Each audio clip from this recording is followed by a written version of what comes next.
semuanya. Halo Bu. Apa kabar? Alhamdulillah sehat Bu. Alhamdulillah. Baiklah Ibu mulai. Assalamualaikum warahmatullahi wabarakatuh. Waalaikumsalam warahmatullahi wabarakatuh. Sebelum kita memulai pembelajaran pada hari ini, marilah kita berdoa terlebih dahulu. Berdoa mulai.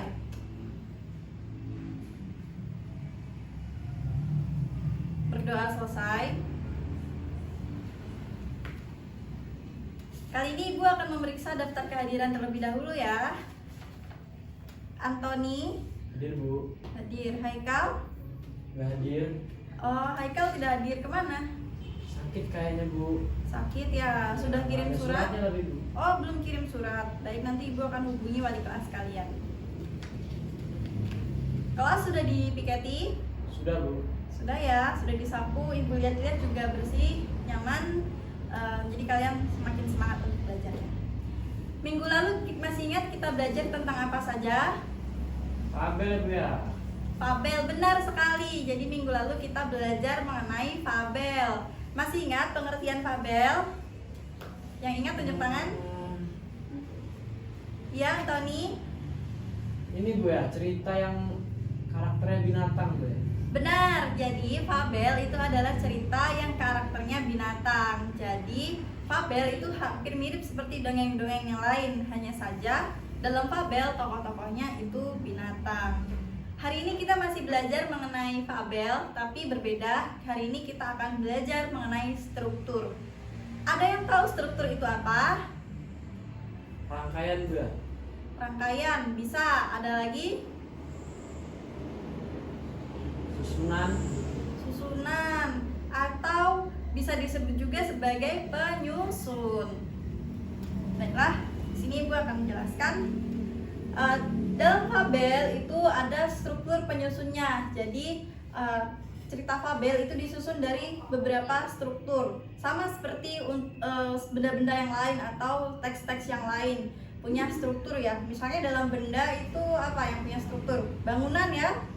Bangunan itu punya struktur. Lalu dalam contoh teks yang punya struktur itu contohnya teks deskripsi yang kemarin kita pelajari. Lalu sekarang ada teks fabel. Struktur teks fabel itu ada 5. Ada yang bisa menyebutkan apa saja? Ya. Ada judul Bu.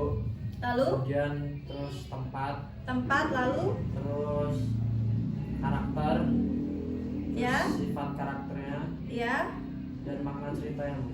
100 untuk Antoni ya. Baik, sudah hampir tepat. Ibu akan lebih jelaskan lagi. Jadi struktur fabel itu ada 5. Yang pertama ada tema. Tema itu adalah gagasan pokok dari sebuah cerita. Lalu ada tokoh, itu pelakunya. Lalu ada penokohan, itu adalah sifat-sifat dari tokoh tersebut.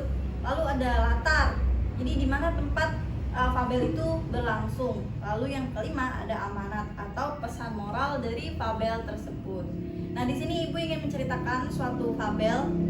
Sini judulnya adalah Kelinci dan Siput. Di sebuah hutan hiduplah seekor siput dan kelinci. Mereka ini hidup di lahan masing-masing. Kelinci di kebun dan siput di pinggir sungai. Sayangnya kelinci dan siput ini tidak bersahabat karena sifat kelinci yang sedikit arogan. Lalu suatu hari siput sedang bersantai-santai di dekat rumahnya di pinggir sungai. Tiba-tiba ada kelinci datang lalu bertanya, "Siput, kamu ngapain sih?" Lalu kata siput, "Tidak ngapa-ngapain, hanya mencari angin." Mendengar siput berkata demikian, kelinci marah. Kelinci mengira siput ini meledeknya.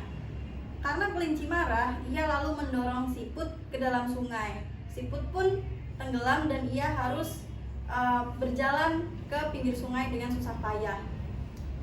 Karena siput merasa terluka, ia akhirnya marah dengan kelinci. Dia berkata, "Kelinci, kamu jangan seperti itu dong." Gitu.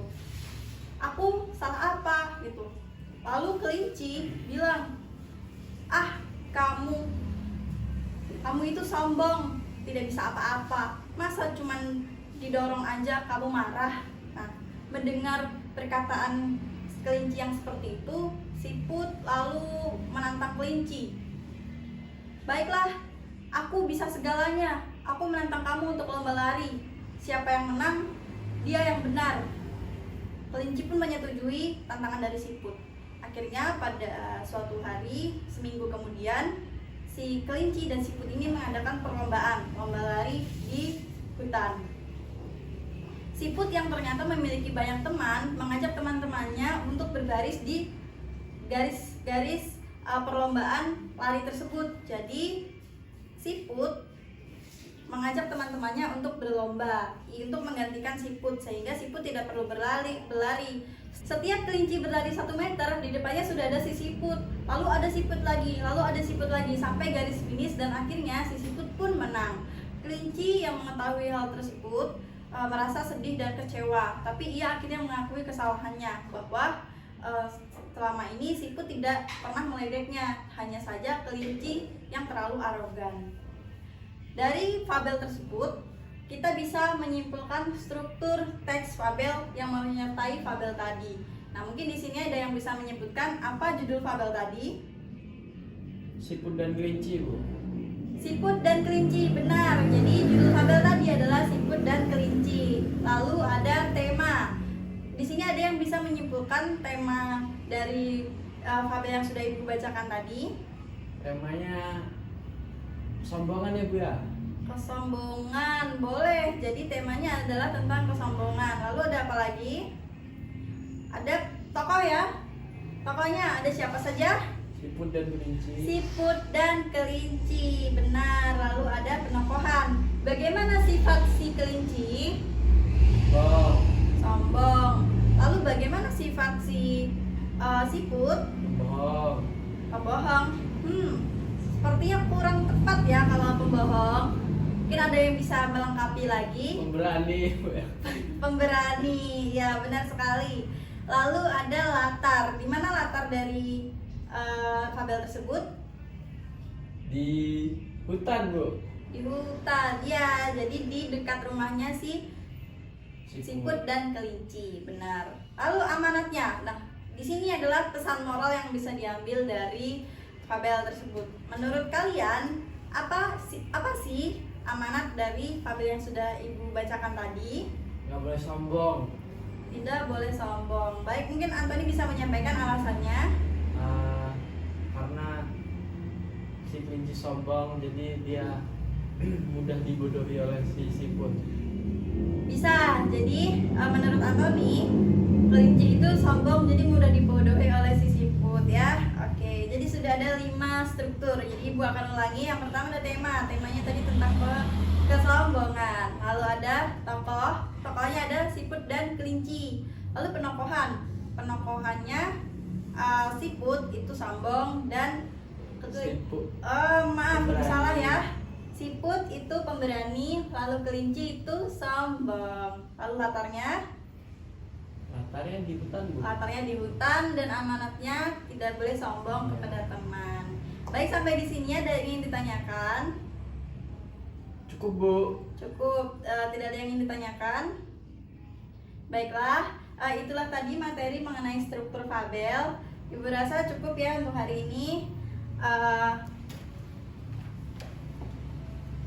Ibu akan memberikan tugas evaluasi untuk kalian. Di sini Ibu sudah menyiapkan salah satu fabel. Kalian bisa baca, lalu nanti kalian lengkapi strukturnya. Di sini judul fabelnya adalah Buaya dan Kancil. Silakan. Tugasnya akan dikumpulkan besok ketika pertemuan bahasa Indonesia di hari Rabu ya. Oke, Bu. Baiklah, kita akhiri pembelajaran ini dengan mengucapkan lafaz hamdalah. Alhamdulillahirobbilalamin. Ibu mohon maaf apabila ada kesalahan. Ibu juga mengucapkan terima kasih atas partisipasi kalian. Ibu akhiri, wassalamualaikum warahmatullahi wabarakatuh. Waalaikumsalam warahmatullahi wabarakatuh. Terima kasih. Sama-sama. Ibu pamit.